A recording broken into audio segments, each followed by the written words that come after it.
Toyota's mighty FJ Cruiser hasn't been around in our market since the 2014 model year, and we think the company should give it another shot.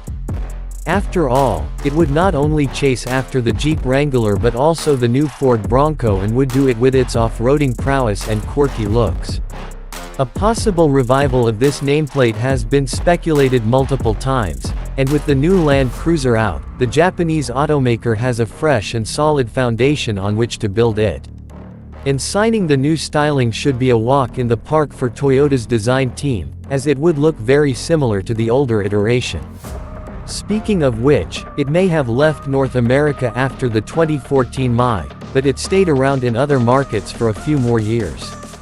Japan had it until 2018, and it died in late 2022 in the Middle East.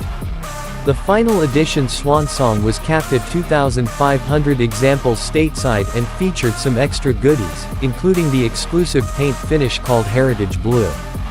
In terms of power, it offered no surprises, as it retained the V6 with its 4.0-liter displacement.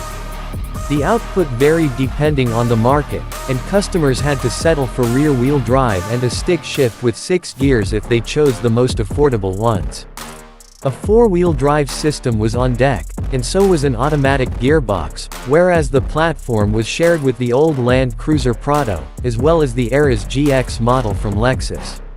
As we already told you, Toyota has all the tools to bring it back from the dead, including multiple electrified powertrains that would make it future-proof and likely very popular on both sides of the Atlantic Ocean if priced accordingly.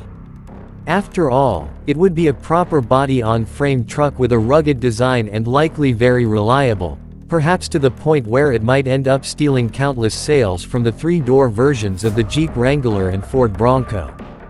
But does that mean that the automaker based in the land of the rising sun will give it another shot? There is no indication that Toyota is planning to launch a new FJ Cruiser, so those interested in it will have to rely on the used car market, where such models usually sell for under $10,000 to just over $50,000, depending on their mileage and overall condition. The rendering world has gone bananas on trying to imagine a new Toyota FJ Cruiser ever since the latest Land Cruiser broke cover, and we recently found some fresh digital illustrations that we think are worthy of your attention. A1 Cars on YouTube signed them, and they portray a very realistic off-roader. It's too bad it will be stuck in fantasy land.